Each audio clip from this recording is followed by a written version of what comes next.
Hello friends and welcome back to the channel. I know it's been a little while again, but I have been super busy making the plans for Hobbypalooza that's coming here. That's no excuse. Weekend June 22nd and 23rd on the 4Collectors channel. But I have a huge card to pick up. It has actually been in my possession a while, but it's finally sunken in to me that it's almost like it's real, that I really hold this card. And so I am ready to share it. So stick around and let's check it out. And I was too distracted to care. But he's got my full attention now. Hello friends, I am John and I am the 3D 80s kid.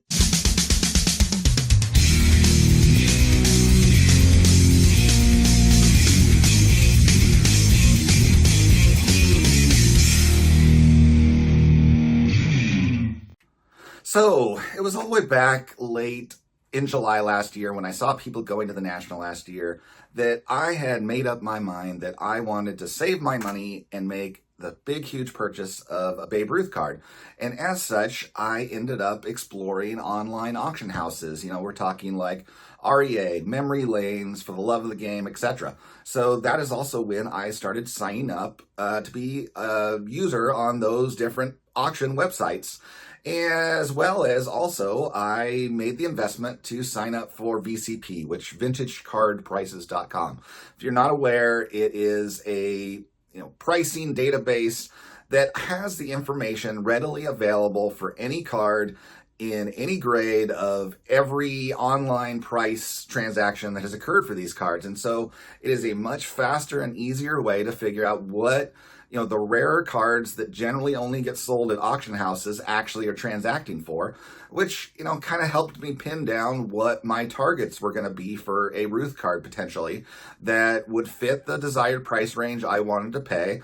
And, in the, what condition I would have to accept in order to pick that card in the first place. So, as such, then it got me in the realm of looking more at, other legends as well. And figuring out what cards I liked of theirs and what would be a reasonable price for me to ever purchase. So, I am to the point where I feel like the Ruth card I'm targeting, where it's going to be in the range of $2,500 to $3,000 probably in the condition I can afford it in.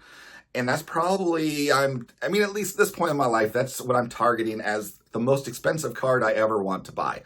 I feel like as him being the ultimate icon legend of baseball, the Great Bambino, that it's worth it to me to get something I really like for his card and, push to that extra limit. We're talking for me, the amount of money I put in my hobby budget is on the order now of being around $50 a week as though it's feeding into an automated savings account.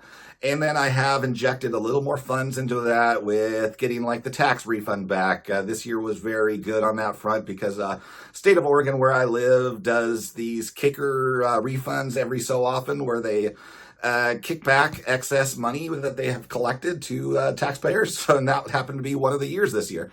As well as then my company did very good profits, and my annual bonus that happens in December was really nice this year. So I got to have some extra funds inject into my hobby budget for that as well. And so that actually gave me the funds to target another legend card outside of the Babe Ruth for this year. And I happened to make such a purchase because I kind of made it where I've limited to where I have a few targets in mind of, we're talking the big time legends. We're talking Ty Cobb, Honus Wagner, Christy Mathewson, a few others outside. Cy Young is really expensive. And the guy I bought, there's not really any good low-cost options of the card I bought for him.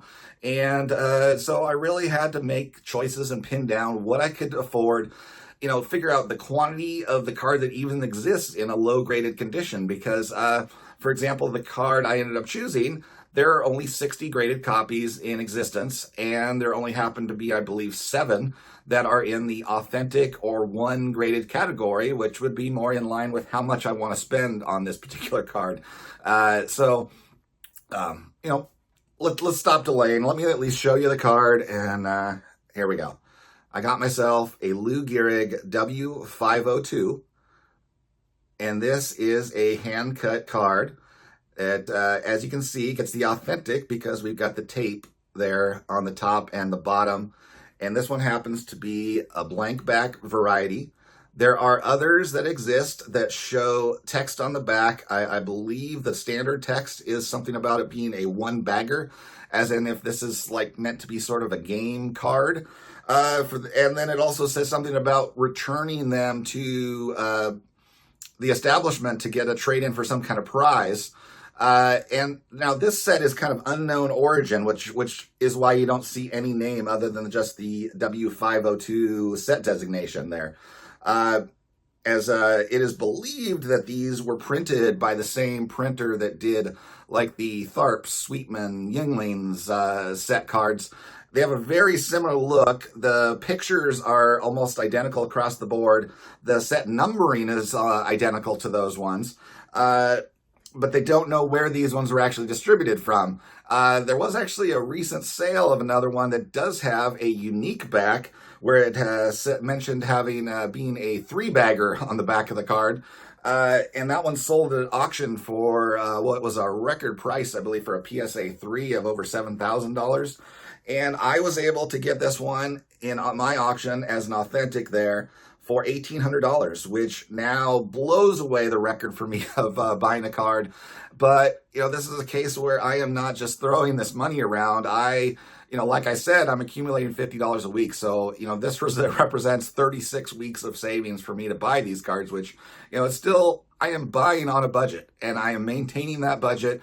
I'm trying to be as disciplined as I possibly can so I can afford some of these big time legends. And that's kind of what I am targeting then over the next few years of knocking out these huge cards of guys that the cards are never going to go anywhere but up, and then filling out the rest of the collection after I accomplish these big time hurdles of guys where, the list of guys I'm looking at, you can't touch a card of theirs in playing days unless you're approaching that fourth digit. In most of the cases, in most condition levels, I'm not willing to buy one where the card is so damaged it looks like it was chewed up by a dog and then put in a slab. But, I still want something that looks good. And then, in this case, I will take this all day where the picture still looks spectacular. And it just so happens that somebody put tape on it because they love this enough to put it in their scrapbook with held down apparently by tape. And, as far as the little dot you see on there, it appears to be some kind of print mark, as I've noticed it seems to be on like every copy. So that is not unusual for this set. But I am loving this card. I can't believe I own a Playing Days Lou Gehrig card. It's somebody pinch me. A case where just like pinch me, is this real? It feels weird to be actually holding it in my hand. I never imagined myself being able to have something like this. So, I am happily sharing my joy of making this type of purchase. And I do still plan on going to the National with budget in hand, ready to make a purchase of a Babe Ruth if one is available. If it turns out I go to the National and nothing fits my vision as far as look and budget, then I'll probably divert to where I still want to buy something, and I'll divert to another one of the rare legend cards that I am targeting. So, I've got a plan in mind. It's going to happen, and it's going to take a few years to get all these guys knocked off the list. But I'm taking my time. It's a marathon, not a sprint. It's going to be a fun few years. I am now to the point of scouting out all these auctions and just seeing what's out there and being opportunistic with what pops up that fits the bill for me. So, if everybody, thanks for watching. I'll talk to you later. But I guess in the comments, let me know, is there any huge cards you're targeting? What is your big dream cards that you might be saving up for as well? So please share that in the comments. I'd love to hear what, the big purchase you want to try to make that, you can't just plop down that money with regularity. You've got to actually save and be patient and wait. So please tell me about it. Everybody, I'll talk to you later. See you next time.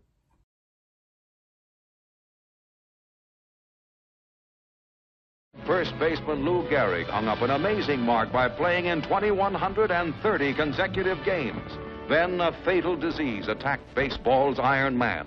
In Yankee Stadium, touched to tears by the tribute, Gehrig made his last public appearance. For the past 2 weeks, you've been reading about a bad brag. Today, I consider myself the luckiest man on the face of the earth.